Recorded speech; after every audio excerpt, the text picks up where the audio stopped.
A neighbor's choice.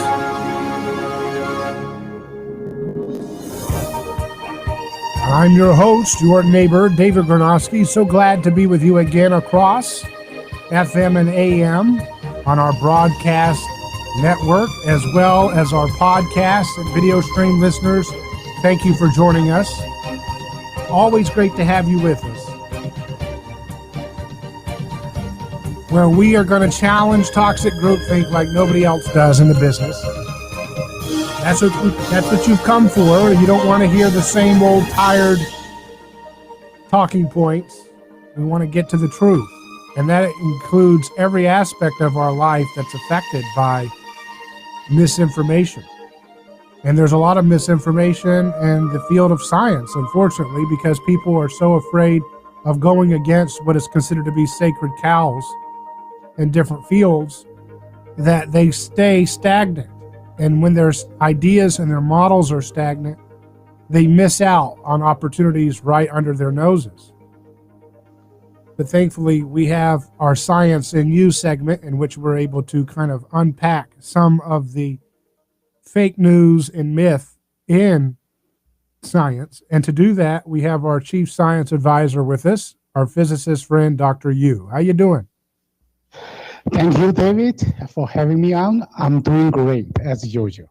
Well, very good. And it's a holiday season, so we're happy to have this time with family. And I want to start off the show with our look at the news and science. And this headline is in SciTech Daily, SciTechDaily.com. Scientists invent new glue that's activated by magnetic field. It saves on energy, time, and space. So this is interesting. A potential boon to green manufacturing. The new glue will save on energy, time, and space. And it's activated by magnetocuring when it passes through a magnetic field. This is very interesting, Dr. Yu. Explain this to our listeners. What's going on here? Yes. This is a new type of glue. So let's say, what is a conventional type of glue? Say like epoxies. So epoxy have a lot of liquids, watery liquid in it, right? In order for glue to work, the glue, all the particles in the glue has to be flowable, transferable. So that means you need a liquid as a medium. So that's why they can move around.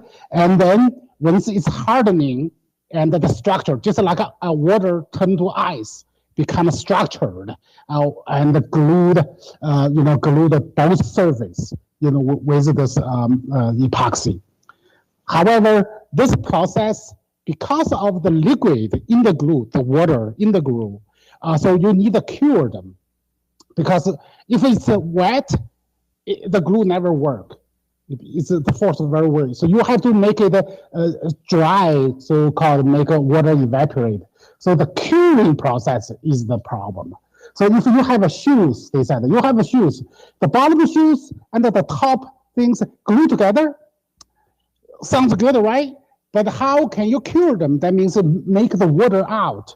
The conventional, you need a hard sauce they put in the oven, warm the whole shoes, and that's need a lot of energy. You need the whole area, whole things you have to put in the oven and then cure them for many hours. But this new discovery, they said, okay, instead of using conventional glue, so we use the glue have almost no liquids.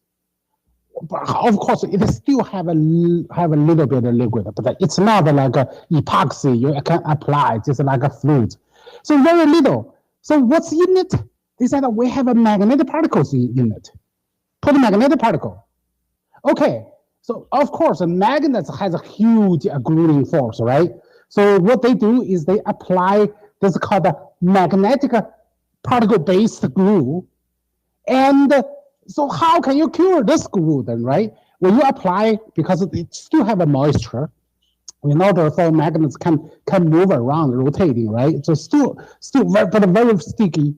And then when they put it in there, because of the glue is very fairly dry, so less watery, and it's a magnetic particle. So what happens? They apply magnetic field. Instead of put the whole thing in the oven for hours, they put it in the magnetic field. And the magnetic field, when you apply magnetic field to a whole shoes, what happens? We know all the magnetic field concentrated to the layer with the magnetic particles. So that's why it will generate heat. However, because the heat is concentrated in the layer of magnetic glue, particles glue, so that's why it drives so fast. It says it can cure in just 5 minutes. Instead of conventional, would take about 120 times more time. So if you times that one, right? So that means 600 minutes. So in summary, how can a magnetic field help glue be activated? Oh, number one, the glue itself. The reason glue can glue things together, when they solidify, when glue the particles solidify, the particles are magnetic particles in the glue too. So they are crystallized. So that means north-south becomes aligned to a structure, to a natural structure. That's how glue works. But in this case, they have a magnetic particle. Magnetic particle responds to magnetic field. What happens? Magnetic field, you apply magnetic field on both sides, it will accelerate this crystallized structure. And also, because the magnetic particle has stronger, I believe, a stronger strength than traditional, glue. So they said that, in 5 minutes, and it can generate what is 7 megapascal something. It's on par with conventional glue. So use a magnetic particle, and when you apply magnetic field, so they started aligned and also generate heat, also evaporate, also cure the regular, the epoxy part of a little bit of water. So that's why it's fast, and it is still strong because the glue not only use a traditional one, it also have a strong magnetic particles and can glue them stronger. So it saves lots of energy. Yes. Let's turn to another story here. PioneeringMinds.com has a story that says new study turns gold into magnets. It says that it's in its elemental form, gold is one of the least reactive chemical elements. It's always been considered to be non-magnetic. Researchers applied the study of nanoscale materials to manipulate gold nanoparticles to become magnetic.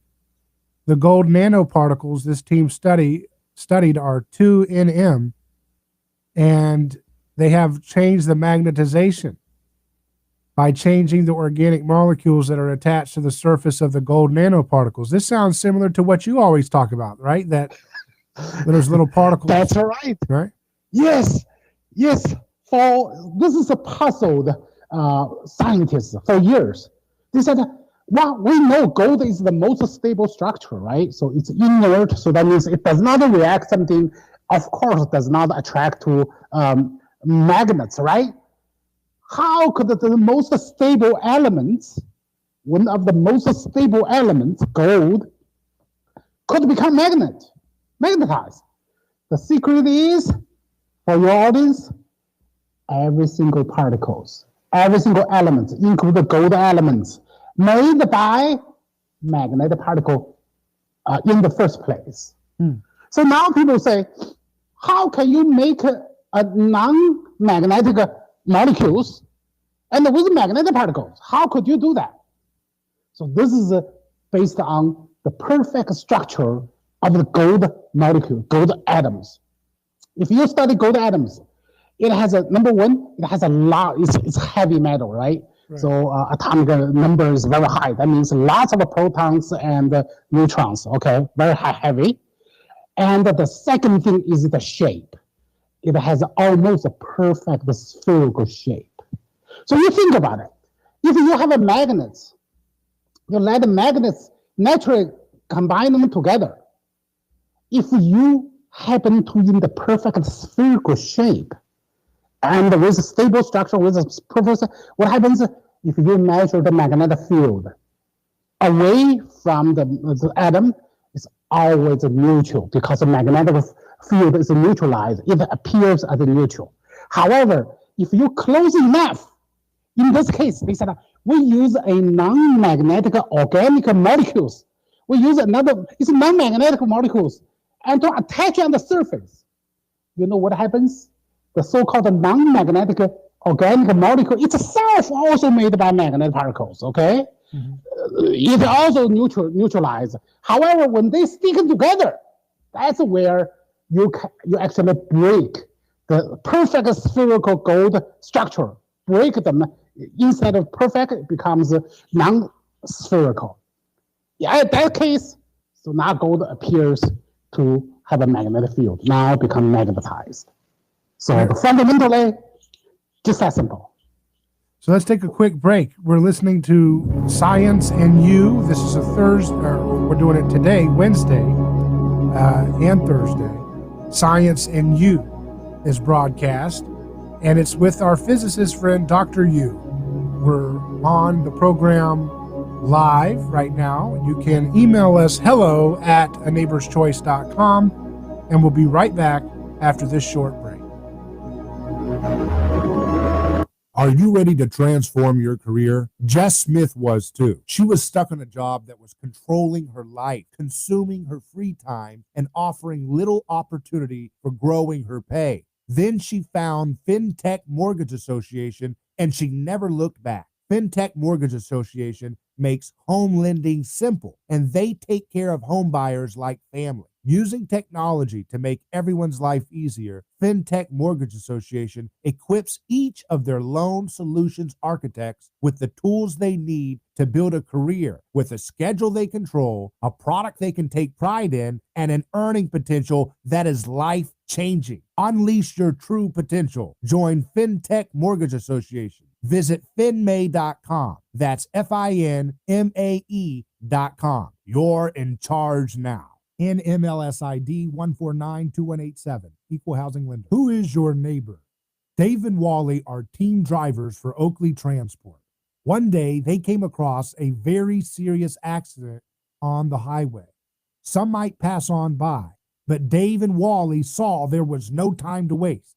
They jumped into action and saved two people's lives with moments to spare. That's the kind of courageous love we need more of today. It reflects the respected culture Oakley Transport develops with their driving professionals. CDLA licensed drivers. Join Oakley Transport today for a rewarding career. Visit oakleytransport.com. That's oakleytransport.com. Some law firms advertise that they are the largest. In law, largest is not always best. In fact, your case could get lost in the shuffle with one of those very large law firms. Catania are family-owned. They are Tampa Bay's attorneys representing clients who have experienced auto and motorcycle accidents. Your case will need a local attorney to get a settlement in your favor. Catania serving Tampa Bay families for over 28 years. Referrals on request. Get the local law firm to represent you. They don't get paid if you don't get paid. Catania, putting families first. Car accident, motorcycle accident? Call the local attorneys today. Catania, offices Tampa. Not attorney spokesperson.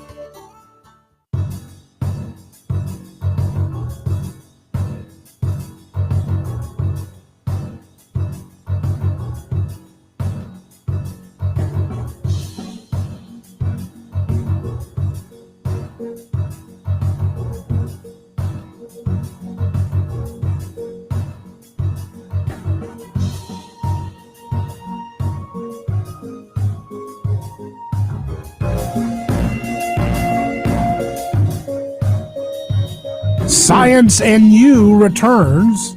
That's our science program we do on A Neighbor's Choice Radio. I'm your host, David Gronowski, here with our chief physicist, Dr. Yu, as we look at science news with this simple premise. The problem that we have is politics. The solution is skin in the game and looking at the world of the physical world, nature all around us, and looking for understanding it better so that we can create technologies to alleviate scarcity and alleviate the problems that we face in our social context. And so, Dr. Yu, I want to ask you, here's another story in pioneeringminds.com, says using gold nanoparticles to kill bacteria. So we're still on the topic of gold. This is interesting that you can use gold to kill bacteria, huh?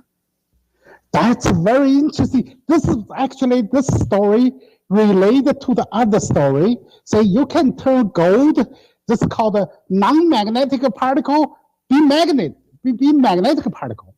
And this way, and this one says gold particle can kill bacteria. If your audience remember, we discussed before, what a bacteria and the virus, the physical property of bacteria and the virus is they're highly magnetic charged particles. They are magnetic particles. And in this case, when you have a gold nanoparticles, very small nanoparticles, it appears neutral. However, once it attaches to bacteria, what happens? Just like the other particle, when you have a non-magnetic molecule, organic molecule, touch on the perfect spherical surface of the gold itself become magnetized. So that's my understanding. This is not from the article. The article just said the experiment show the gold can rip a part of a bacterial cell and the cell wall and kill it. But it doesn't say why they can kill it. So I'm explaining because of the gold itself magnetized when they contact with the bacteria. And what happens? Both are magnets. Bacteria and the gold particle turn their magnetic field neutralized. The positive and negative, in contact and become neutralized. When number one become neutralized, so it's not highly charged anymore. So it may not easy to rip a part of our other cell. Other cell is a spherical cell, is basically neutral. If it's non-magnet, non-charged particle, less difficult to rip a part of the health cell. That's number one. Number two, the molecules become bigger because the gold particle attached to the bacteria become bigger. So bigger size, less likely to break through the cell. So I believe this is why a gold nanoparticle can kill bacteria because it can attract to bacteria and then neutralize bacteria and become a larger particle and neutralized particle easier to be discharged. Wow. Let's look to this story here in Daily Mail. It says NASA scientists achieve long-distance quantum teleportation over 27 miles for the first time, paving the way for unhackable networks that transfer data faster than the speed of light. Now, this sounds like a pretty dramatic story. They successfully use quantum entanglement to teleport signals instantly. The phenomenon sees qubits, the quantum equivalent of computer bits, pair up and respond instantly. Then the scientists built a 27-mile-long prototype quantum internet. What is going on here? Is this quantum teleportation? What did they actually observe here? Oh, actually, they observe is just say we use whenever they mention about quantum, they're talking about the laser, talking about light, photon as a medium. Okay, so nobody really know what quantum is because quantum itself, by definition, itself does not exist. Okay. So, but when people using the term of quantum teleport, it's actually using photon, using light. Yeah, so it's a laser teleportation. Okay, so now it have called a laser internet. So the internet, quantum internet, basically is transmitted light, use light communication, right? Like a fiber optic lights or something, this kind of. So that's nothing new. However, it says it is unhackable. Here is the property of light versus conventional electrons, using electricity. When you transmit electrical signals, and the electric signal when you transmit use was a telegraph code, right? Transmitted the signals, the digital signals, and those code is always the same. What that means, if somebody monitoring, if some spy connected with your conductor, and they receive the same electrical signals, so they can detect your contacts of the data. But light is different. If you insert a light transmitted signal, because the light has a property called polarization, has a horizontal polarization, vertical polarization, and there's another two case called a circular left circular polarization and a right hand circular polarization, or simply say 45 degrees, left hand 45 or right hand 45, okay? So there's 4 different combinations. When you intercept the light signal, it's a light wave, because it has a vibration, polarized vibration plane. So as long as your receiver is not in the same polarization, you will get a wrong signal. You will get a wrong message. So that's why it's a very, very difficult to hack, because there's a full combination of light property, full combination of different polarization. So that's why it's unhackable. So this part is just the quantum communication, or we call the laser communication. Okay. No. But another one, I would argue with them. So they said that this is a faster, because they think that this light signal, generated a pair, and these are called quantum entanglement. That means that they are connected, even far away from space and without time, without the need. That means instantly. So that means the speed is higher than speed of light. I believe this part they could do more study. I do believe that entanglement is nothing more just a property of magnetism. When you have 2 photons split from a single photons, so these 2 photons are magnetic wave, right? So they coupled together. Of course, they coupled. How does the couple? One spin up, the other one spin down. So that's why always coupled. So if you measure this spin up, you will know the other one. So there is, I don't believe the fastest speed of light part. Very interesting. We're running out of time, but there's a story in the popularmechanics.com that says the sun is experiencing a second fusion. So that's interesting, a second fusion. We'll have to save that for another time, though, because we've reached the end of our segment today. But I really appreciate you coming on the program, Dr. Yu. Thank you. It's always great to look at the news on science and you. And if you have a question you'd like to submit to understand the physical world better, you can email us hello@aneighborschoice.com. We'll be back with more in just a moment.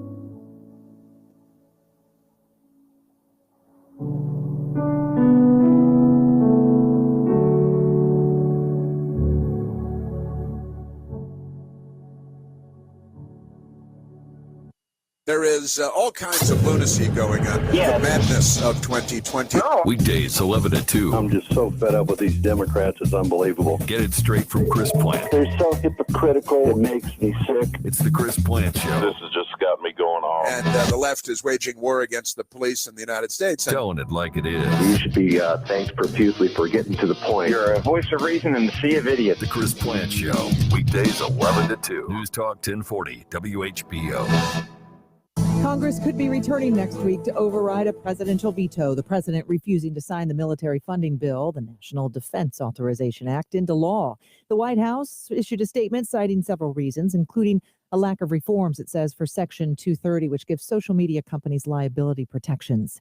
Another wrinkle, the president now says he will not sign the COVID relief bill unless lawmakers approve a bigger stimulus check for Americans from $600 to $2,000.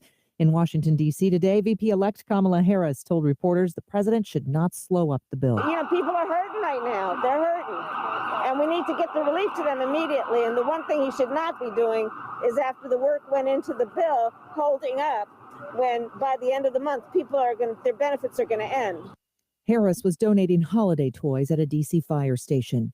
Vaccinations expanding across the country today, including New York City, where first responders and EMTs got their initial shots.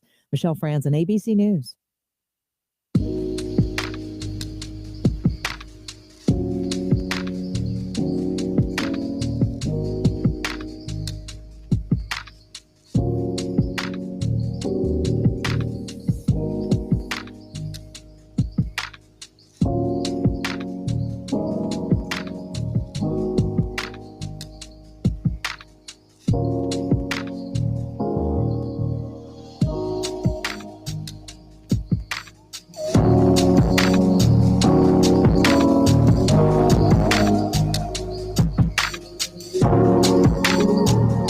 Neighbor's Choice is back. I'm David Gornosky, your host, and now it's time for our Trail Thoughts segment.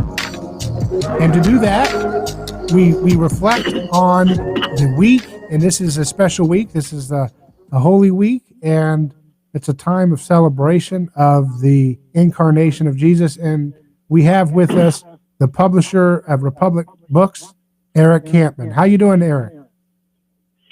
Fine, David. How are you? I'm doing well, and it's great to have you on the program again as we kind of look at the big picture beyond the news cycle and try to learn from the life of Jesus. And of course, today is the biggest festival of all festivals in the world, right? It's the celebration of the birth of Jesus. And I was listening to someone say, you know, it's not so much about just a cute little baby. It's about the incarnation of God becoming one with humanity, right? Of entering into the material world and that natural Absolutely. world. It's the way I see it. So you and I talked about, before the show, we talked about something I wrote, a blog I wrote this week about the very event. Right. And would it be okay if I read it and then we discuss it? Sure, that'd be fine. Okay, so really what I'm doing here is I'm trying to imagine. I've been to Bethlehem. I've been to Israel. There's kind of there's a difference between talking about it and having your feet on the ground there. And I think that it's good to remember the world as it was that day.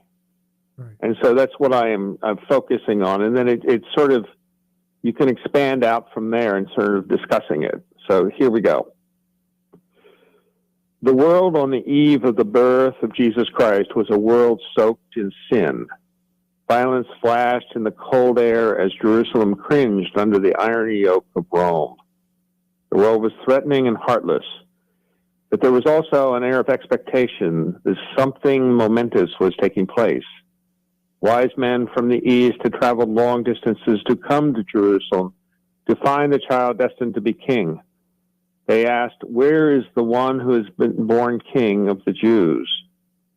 We saw his star in the east and have come to worship him." Herod, who ruled in Jerusalem as a Roman puppet, was the perfect embodiment of all the corruption and darkness that permeated David's holy city. When Herod heard the Magi's sacred mission, he sent his soldiers to search out and destroy the defenseless child. The rich and powerful, steeped in sin and corruption, chose from the outset to destroy this Savior rather than embrace him. Now, as we prepare to celebrate the feast of the miracle of the birth of the Christ child, we should remember that he entered a dangerous and unwelcoming world. Still, he came into the world at a particular time to a particular place, so that he could seek out sinners for all time and from any place.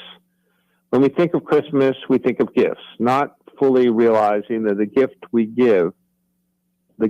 give are merely symbols of the greatest gift of all. Jesus was born into a troubled world as a way to reveal the true heart of God. Jesus came into a world that on that cold night, not as a conqueror, but as a savior, he came to set the prisoners free once and for all. So what I'm doing, number one, I'm conflating two stories. The Luke story does not include the Magi.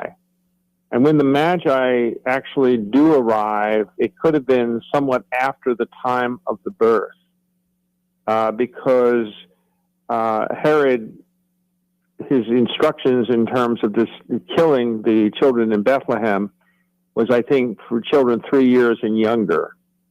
So he didn't have a precise idea of who this child was, so he decided to kill all of them, which just is a symbol of the nature of the world we're talking about. But the two events, the scenes in Bethlehem that Luke talks about in his gospel, is somewhat different than the Magi that we find in Matthew's gospel. But I wanted to put them together, conflate them a little bit, to create a more concentrated view of really what kind of world Jesus was coming into. Mm-hmm. It was funny, when I was thinking about this, I thought of a very kind of commercial way of looking at it, and that is the movie Home Alone. Because the little child who's left alone in a family house, you'll notice that he very shortly finds himself surrounded by criminals who are trying to break into the house and actually are threatening his life. And it's very interesting because it's not considered, it's a Christmas story, but it's not considered a Christian story. And yet, the child, when he runs away from his home to find solace, he goes to a church. And he's sitting in there, and he actually finds an older man who is going to save him at the end. So it's kind of an interesting, I never thought of it that way until I reread what I had written for this discussion. Yeah, that's interesting. So what is that? Do you think there's some symbols there the story's trying to reflect, that's trying to touch on in that movie? Well, the story of Jesus is somewhat different than most people learn about it today.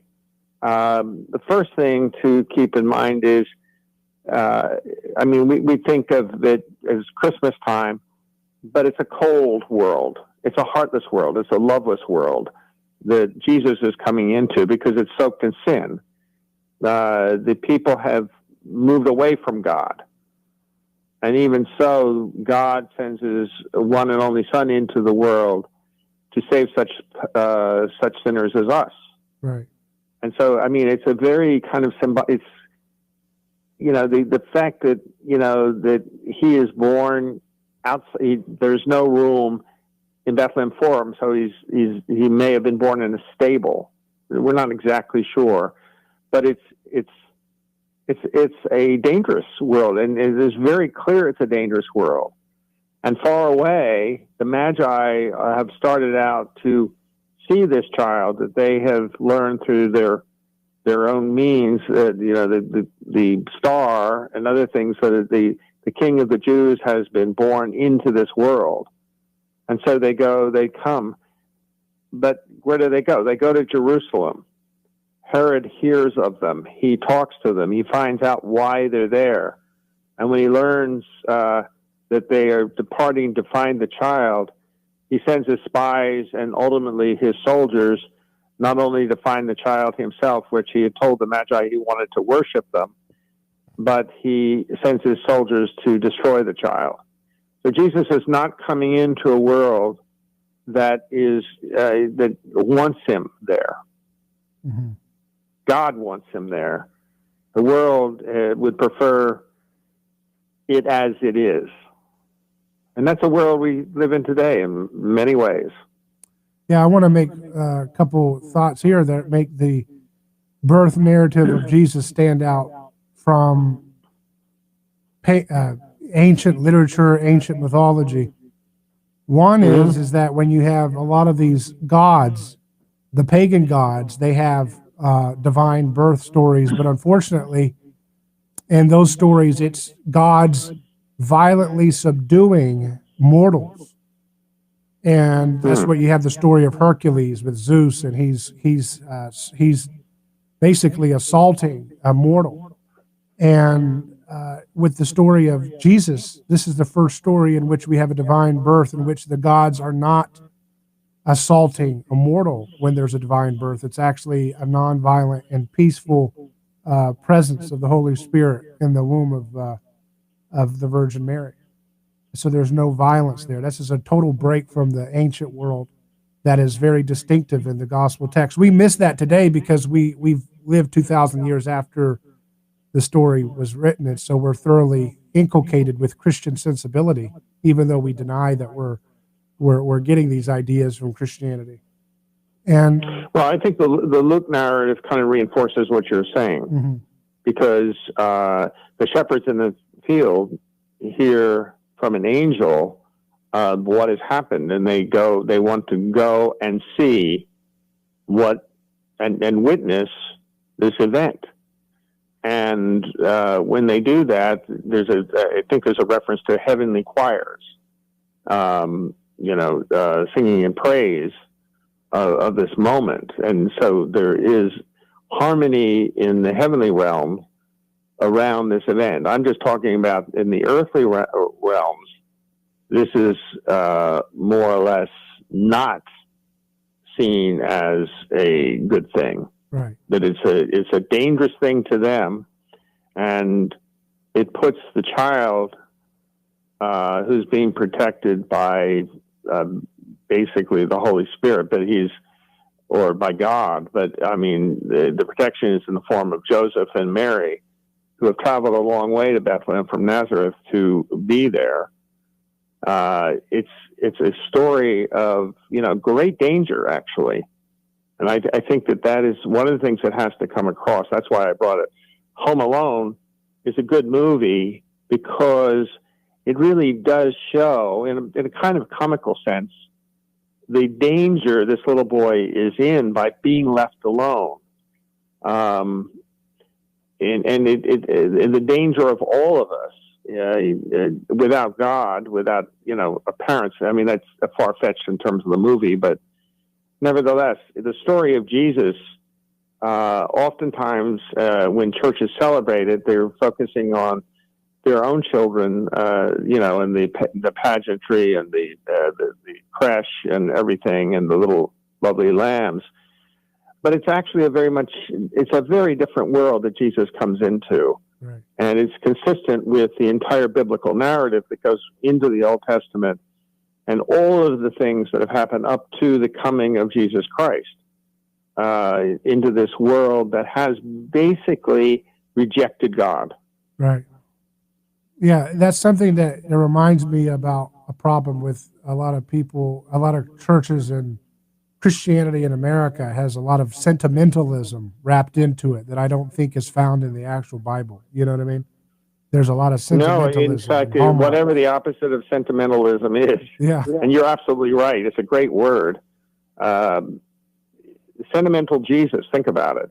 Sentimental Jesus, little baby child, and all of that.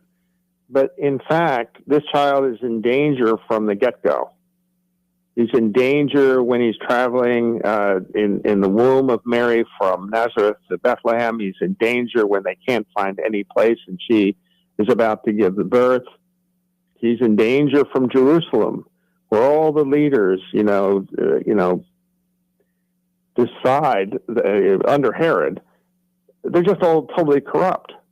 They're the opposite of what they're meant to be. And instead of embracing the child, which is what Herod lied, he lied to the Magi, he sends in his soldiers and slaughters the innocent children. It's called the slaughter of the innocents. So it's a tough, tough world. The question is, has the world changed over the 2,000 years? I mean, that's, because we've been offered the change through the ultimate gift, which is Jesus Christ, and accepting him as our Lord and Savior. It has eternal implications, not just earthly implications. And I think that's the big deal that is sometimes not sort of fully articulated. Mm-hmm. Well, you're talking about the hostile world that he enters, and that reminds me of he was coming to end the way the world functions, which is through sacrifice of innocence, the sacrifice of humans. And they greet his entrance with a human sacrifice, trying to sacrifice children under that certain age. So from the very beginning, there's an escalation of the world. The way the world functions is through human sacrifice. The way God functions is through self-sacrifice rather than sacrifice of an innocent child. And so it's almost as if the world reveals the heart of what he's come to do battle against the moment he shows up, by sacrificing kids to try to take him out. Right. So what I was trying to get across when I write the world on the eve of the birth of Jesus Christ was a world soaked in sins, violence flashed in the cold air as Jerusalem cringed under the iron yoke of Rome. I was trying to describe a world that had abandoned God. And in God's place, the way Tom Wolfe wrote is, we created masters of the universe. They might be the head of large financial firms. They might be politicians seeking to rule the world. We've had a flock of them in the 20th century, from Stalin to Hitler to Mao. These were demons, as it ended up being, with killing scores of millions of people, 100 million people died under that. And that was basically, if you look at all of them, they were tossing out God, and they were telling the people, you cannot worship anymore. You have no access to the churches. And if we keep the churches open, we're putting our own people in to minister to us and to our needs as leaders of the world. Because their excuse for all of this was to look at not the world as a dystopia or hell on earth, but as a utopia, which, using science and other means that they were going to create through their power and acumen. And this is not unlike the world's being described of Jerusalem at the time of Jesus' birth. It was a world dominated by Caesars and their acolytes like Herod. It was a world dominated by man, and they had said, God is not of this world. We exile God from the world. Of course, this has been going on forever, but it was really evident at that time. It's one of the reasons it's so crucial that Christ came into that world, this world, at that time. Right, because that was the time where it would be perfectly situated in history to have his revelation of what he calls things hidden since the foundation of the world catch fire across the globe through the Roman Empire eventually, right? Right.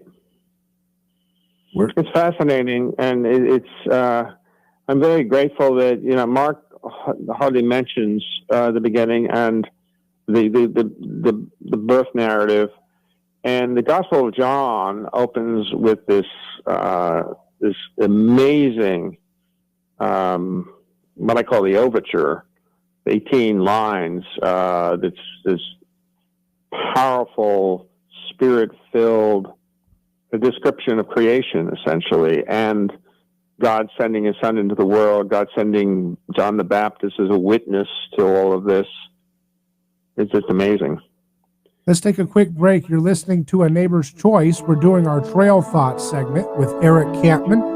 You can visit his website, erickampman.com. That's erickampman.com. You can be a part of his daily 5-minute Bible study.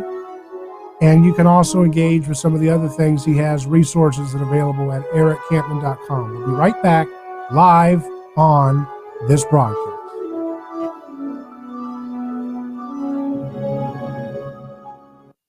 This is David Konoski with A Neighbor's Choice. I've got a mission for you. I'm a big believer in eating family farm-raised, high-quality, grass-fed beef. That's why I'm a frequent customer of White Oak Pasture, a 6th-generation beautiful farm in southwest Georgia. Support sustainable, delicious meat of the highest quality. Ask for White Oak Pastures beef at your local grocery here in Florida, or go to whiteoakpastures.com, and first-time customers get 20% off on purchases with our exclusive coupon code NEIGHBOR. David Granosky here. Let me tell you about a man named Gabriel. Every day, Gabriel puts on his boots and drives across America to make sure our store shelves stay stocked with the food people count on. See, Gabriel served our country overseas. He knows that America stands for freedom, quality, and caring for others the way we would like to be treated. That's why when Gabriel saw food shelves getting low during the pandemic, he hit the road as a driver with Oakley Transport. In the land of the free, where no one should go hungry, we need heroes like Gabriel to help keep America fed. CDLA driving professionals. Join Oakley Transport today. Keep America fed. Visit oakleytransport.com or call them today at 1-877-8-TANKER. That's 1-877-8-TANKER. Are you ready to transform your career? Jess Smith was too. She was stuck in a job that was controlling her life, consuming her free time, and offering little opportunity for growing her pay. Then she found FinTech Mortgage Association, and she never looked back. FinTech Mortgage Association makes home lending simple, and they take care of home buyers like family. Using technology to make everyone's life easier, FinTech Mortgage Association equips each of their loan solutions architects with the tools they need to build a career with a schedule they control, a product they can take pride in, and an earning potential that is life-changing. Unleash your true potential. Join FinTech Mortgage Association. Visit finmay.com. That's FINMAE.com. You're in charge now. NMLS ID 1492187. Equal housing lender. Not ready to go to your favorite seafood restaurant? Get the highest quality fish for less delivered straight to your door by Fast Fresh Seafood. Order our fresh hog snapper, grouper, mahi, and more. They're boneless, skinless, flash frozen the same day, and individually vacuum wrapped. Pick the size filet you want, the amount you want, and checkout's easy at fastfreshseafood.com. The best thing, every fish is on sale. FastFreshSeafood.com. Caught fresh for you, delivered straight to you. Stay home and stay safe.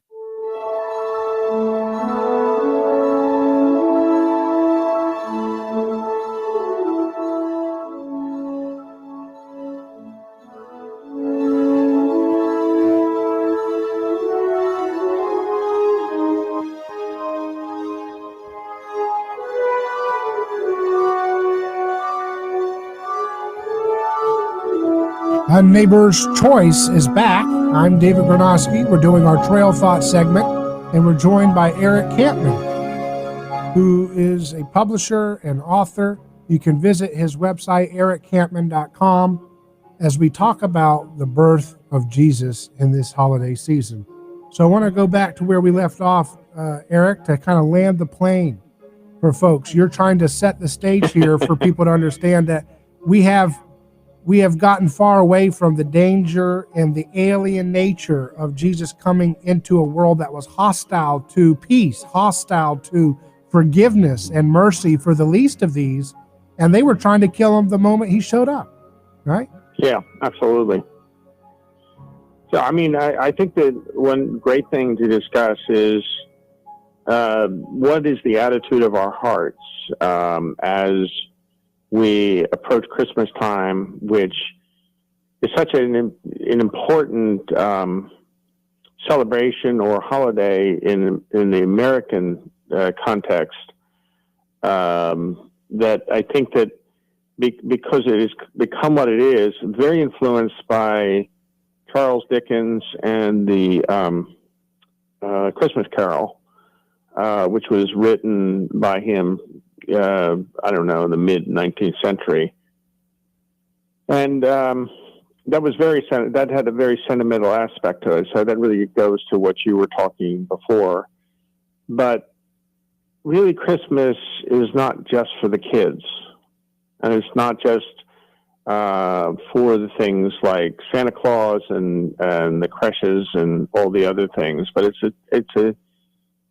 it's in a way, it's pre-New Year's. It's a time for summing up what our individual relationships are or is to Jesus Christ himself.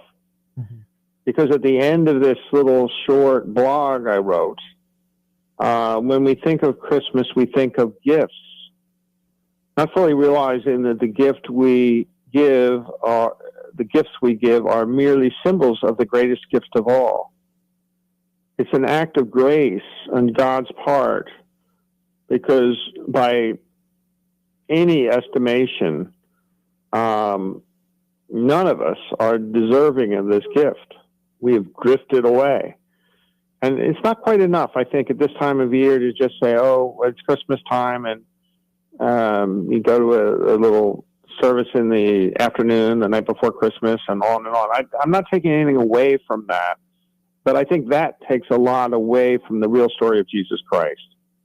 It's a real story. It's a real story of the odds being so amazing, the impossibility of it all.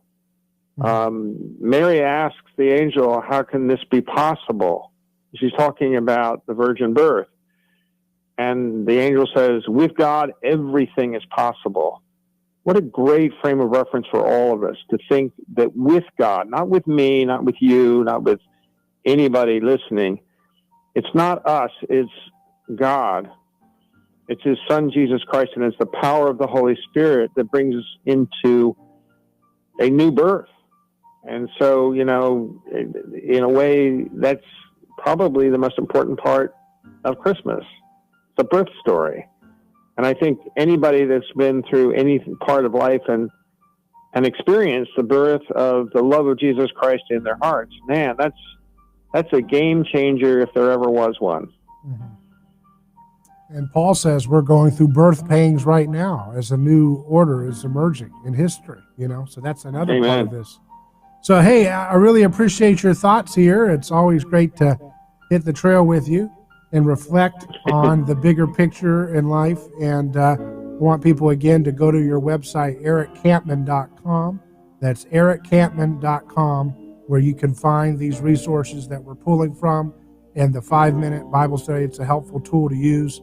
Any last thoughts, Eric, as we Yeah, well, we have an upcoming year, and think of it as starting on a trail. And we might want to use that kind of frame of reference because we are calling this Trail Thoughts. So what happens as we move forward? And what happens with our faith? What happens with our setbacks? What happens with our joys and our sorrows as human beings?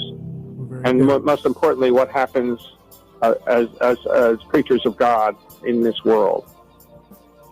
Well, very good. It's always a pleasure, and we'll sign off for now. I'm Merry David. Christmas. Merry Christmas to you. And we'll be back for hour 2 for our broadcast. But for those on podcast, you can email me hello@aneighborschoice.com with any comments, guest suggestions, story ideas. We like to hear from you all. So make sure you email me hello@aneighborschoice.com. Godspeed.